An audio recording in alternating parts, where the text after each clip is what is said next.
এ রাজ্যে অনেক কিছু চুরি হয়েছে, অনেক রকমের অভিযোগ উঠেছে। চাকরি চুরি হয়েছে, গরু পাচার, কয়লা পাচার অবাধে চলেছে। আর এবার অবাধে কি চুরি হচ্ছে বলুন তো? তেল। একটা ছবি দেখাবো আপনাদের, যেখানে দুর্গাপুরে জ্বালানি তেল চুরি হচ্ছে অবৈধভাবে। কিভাবে হচ্ছে, কেন হচ্ছে, প্রশাসন নাকি দায়ী, এমনটা বলেই দায় সারতে চাইছে রাষ্ট্রায়ত্ত তেল সংস্থা। ছবিটা একটু দেখাবো আপনাদের, দেখুন কিভাবে চলছে তেল চুরি। এই সেই জায়গা যেখানে পেট্রোল ডিলার্স সংগঠন তারা বলছেন যে চুরি হচ্ছে, তেল চুরি হচ্ছে এইভাবে, দিনের আলোয় পেট্রোল পাম্প থেকে এইভাবে তেল চুরি হয়ে যাচ্ছে, অথচ প্রশাসন কিচ্ছু জানে না। এটা সম্ভব? এটা হতে পারে? রাষ্ট্রায়ত্ত তেল সংস্থার যিনি কর্তা তিনি বলছেন যে প্রশাসন নাকি জানে, বা প্রশাসন কেন এই ব্যবস্থা দেখার পরেও জানার পরেও নিচ্ছে না, সে নিয়ে সত্যি আওয়াজ তোলার মতোই পরিস্থিতি। দিনের আলোয় এভাবে অবাধে তেল চুরি হয়ে যাচ্ছে। দেখুন সেই ছবি, কিভাবে দুর্গাপুরে এই ঘটনা দিনের পর দিন ধরে ঘটছে। একটু জানার চেষ্টা করবো, রাজেশ আমাদের প্রতিনিধি রয়েছেন, কথা বলবো রাজেশের সঙ্গে। রাজেশ, আমি একটু টেকনোলজিটা জানতে চাইবো, মানে কিভাবে এই যারা এই অসামান্য শিল্পী যারা এইভাবে দিনের পর দিন ধরে অবাধে তেল চুরি করে যাচ্ছেন, তাদের এই শিল্পী সত্তাটা নিয়ে আমি একটু প্রথমে জানতে চাইবো যে টেকনোলজিটা কি উপায়ে তেল চুরি করছেন এরা?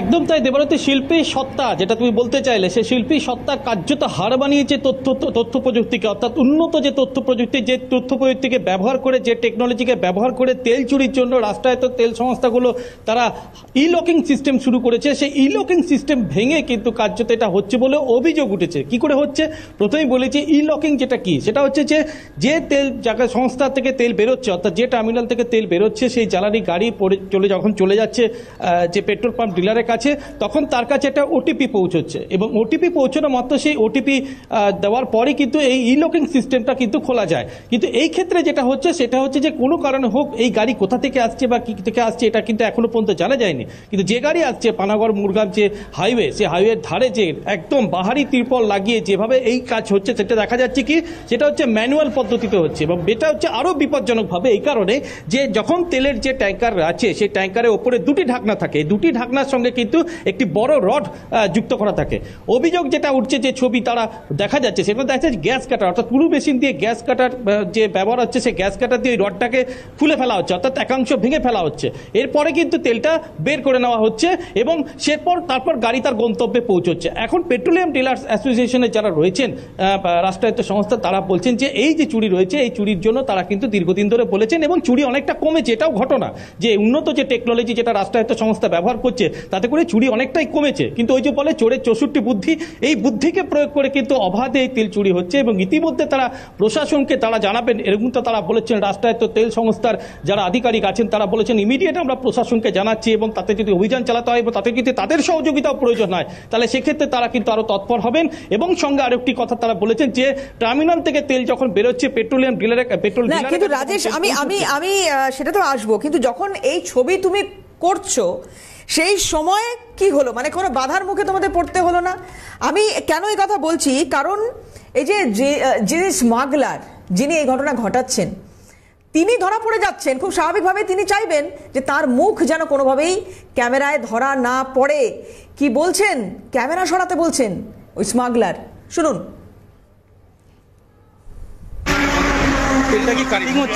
সরকারের জলের তেলের ট্যাঙ্কার, আপনারা কি করছেন এটা? ঠিক আছে, আপনারা ক্যামেরা সত্যি কথা বলুন, কিছু হবে না। আচ্ছা, আপনার ক্যামেরাটা স্যার বন্ধ বলুন না সত্যি কথা। স্যার ক্যামেরা রিকোয়েস্ট কি হচ্ছে বলুন, তারপর আমরা ছেড়ে দিচ্ছি। কি করছেন আপনারা বলুন, কাজটা কি হচ্ছে? কাজটা কি করছেন আগে বলুন। আপনি স্যার ক্যামেরাটা বন্ধ করুন। আপনি কি? আমরা বন্ধ করে দেবো, আপনি বলুন, বন্ধ করে দেবো। আপনি কথাটা বলে নিন স্যার, কত টাকা দেন বলতে? কথাটা বলে নিন স্যার, কথাটা বলে নিন, কত টাকা মান্থলি দেন সব বলছি। ক্যামেরাটা সিল কিভাবে খুলছেন, এই ট্যাঙ্কারের সিলটাই তো কিভাবে খুলছেন? ঠিক আছে স্যার, আমি কথা একটু বলছি, আমি সব বলছি। রাজেশ, আমি একটু জানবো তোমার কাছ থেকে যে এই ঘটনার পর কি হলো, মানে এই যে ক্যামেরা সরিয়ে দিন সব বলছি, ক্যামেরা বন্ধ করুন তারপরে বলছি, তারপর কি হলো বললেন উনি? এরপরে যে খবরটা না করার জন্য স্বাভাবিকভাবে যেটা দেবারতী বলা হয় যে খবরটা করবেন না, সবকিছু দেখে নেওয়া হবে, এমন অনেক তোপ দেওয়া হয়।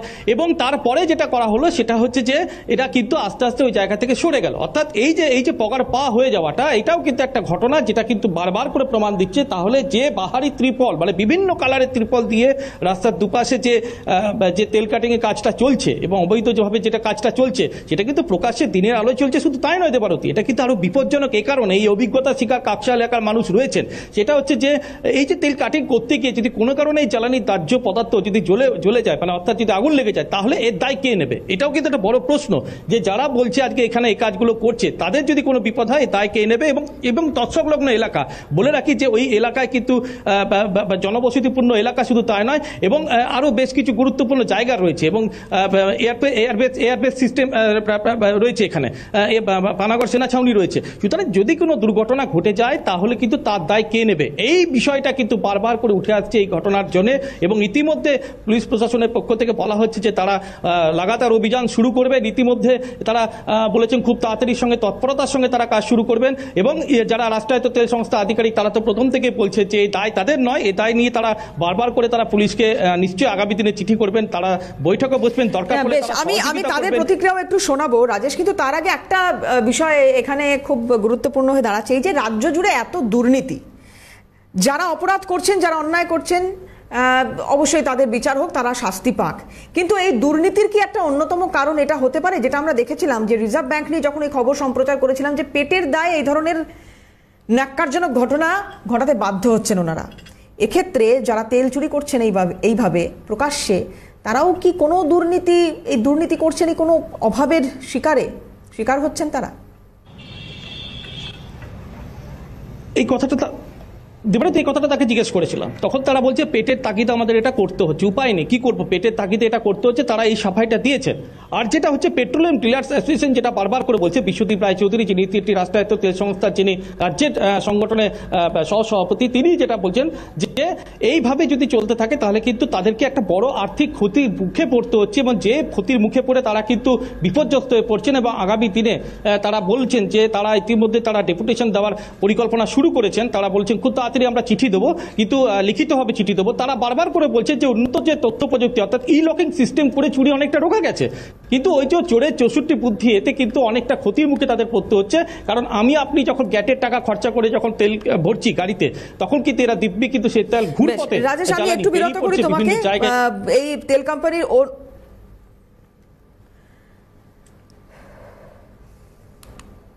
এই ধরনের ঘটনা যদি ঘটে আমরা পুরো সাপোর্ট করব, তদন্ত হোক, তেল কোম্পানির মালিকের এই বক্তব্য। रिक्वेस्ट कर सकते हैं, अगर इस तरह की कुछ ऑब्जर्वेशंस हैं और नोटिस आ रहा है तो वो लोग उसमें एक्शन ले सकते हैं। पुलिस डिपार्टमेंट हमें कहीं बोलेगा कि आप हमारे साथ आइए, या उनको इस चीज़ का जानकारी नहीं रहेगा कि क्या है, तो हम उनको सहयोग देने के लिए ज़रूर आगे बढ़ेंगे, बट हम खुद से किसी ऐसा रेड्स में पार्टिसिपेट नहीं कर सकते। हमने रिक्वेस्ट किया है कि अगर इस तरह का अगर इश्यूज़ है कहीं पे तो वो अपना एक्शन ले, हम अपना पूरा सपोर्ट देने के लिए उनको तैयार। তেল চুরিটা আগে বেশি হতো, এখন কমেছে। এখন যে লক সিস্টেম আছে এই লকটা কেউ খুলতে পারবে না, কারণ এটা ওটিপি লক। পেট্রোল ডিলার অ্যাসোসিয়েশনের এক নেতার এই প্রতিক্রিয়া। তেল চুরিটা বিগত দিনে বেশি হতো, এখন অনেকটা কমেছে। একটা ট্যাঙ্কারে আমার তেলটা পরিবহন করে কোনো একটা পরিবহন সংস্থা নিয়ে আসছে, ধরুন আমি তর্কের খাতিরে বলছি আজকে 12,000 লিটার লোড আমার এখানে আসছে, আমার পাম্পে আসছে, তার থেকে যদি 20 বা 30 লিটার বা 40 লিটার কেউ যদি চুরি করে, 40 লিটার মানে ধরে রাখতে পারেন 4-4.5 টাকা, তো 4.5 টাকা তো আমায় কেউ দেবে না, ওটা তো আমার ওয়ার্কিং ক্যাপিটাল থেকে চলে যাচ্ছে।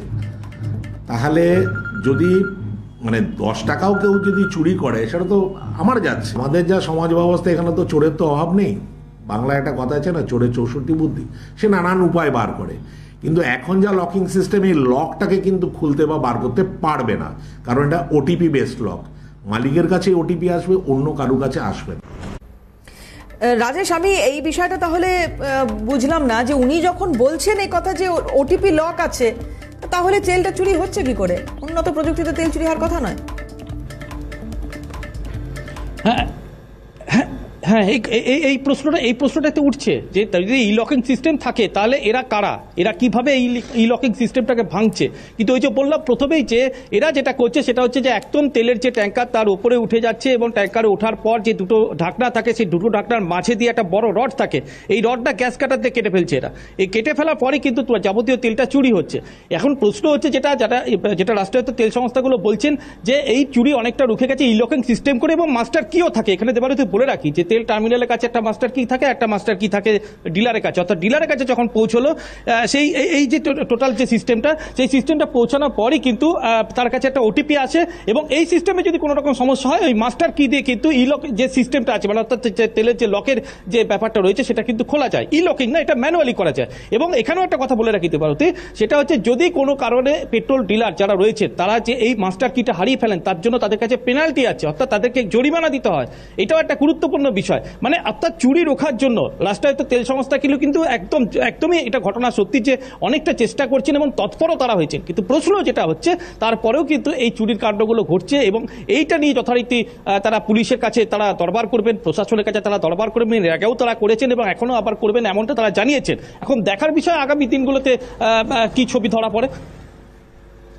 রাজেশ, একটা বিষয় জানতে চাইবো যে এই যে দুর্নীতি, এই যে চুরি গোটা রাজ্যের বিভিন্ন জায়গায় বিভিন্ন ক্ষেত্রে বারবার বিরোধীরা অভিযোগ তুলছেন যে চুরি হচ্ছে, এবং এই চুরি আটকানোর সদিচ্ছা থাকছেই না, কারণ কাটমানি নাকি পৌঁছে যাচ্ছে একেবারে শাসক দলের শীর্ষ নেতৃত্ব পর্যন্ত। এক্ষেত্রে এই ধরনের ঘটনা ঘটে থাকতে পারে, এই অভিযোগ কি সামনে আসছে? এখনো পর্যন্ত এই অভিযোগ আসেনি, এটাও কিন্তু ঘটনা। এখনো পর্যন্ত এই অভিযোগ আসেনি, যে কথাটা তুমি বললে সেই ধরনের কোনো অভিযোগ আমাদের কাছে আসেনি বা তারা করছেনও না। কিন্তু প্রশ্ন যেটা হচ্ছে দেবারতী সব থেকে বিপজ্জনক বিষয়, সেটা হচ্ছে যে পদ্ধতিতে এই গ্যাস কাটিংটা ওই তেল কাটিংটা হচ্ছে, অর্থাৎ যেভাবে তেল কাটিংটা হচ্ছে সেটা হচ্ছে গ্যাস কাটার দিয়ে লোহা যে রড আছে সেই রডকে ভেঙে দিয়ে, এটা কিন্তু বিপজ্জনক যে বিষয়, সে বিপজ্জনক ছবির কিন্তু পরিচয় দিচ্ছে। অর্থাৎ এটা কিন্তু আগামী দিনে ভয়াবহ আকার ধারণ করতে পারে এবং যে কোনো সময় বড় ধরনের দুর্ঘটনা ঘটতে পারে। এর দায়টা কে নেবে? এটা কিন্তু একটা রাজেশ, আপাতত অনেক ধন্যবাদ তোমাকে। কথা বলছিলাম রাজেশ আমাদের সঙ্গে ছিলেন সরাসরি।